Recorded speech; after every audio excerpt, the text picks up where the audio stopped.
Cheikh Ibra wax na ne bon demee ba mujjug jamono ñiy foloo nit ñi ak ñiy reetaandoo nit ñi ñooy doon xaritu ñëpp.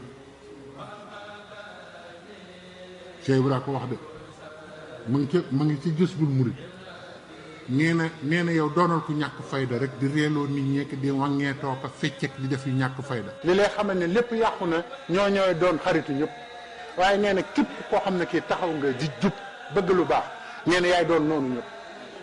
nee na léeg-léeg nga xool ab noonu sax doo mën a fexe ba xam lu tax mu noonu la ndax du am critère.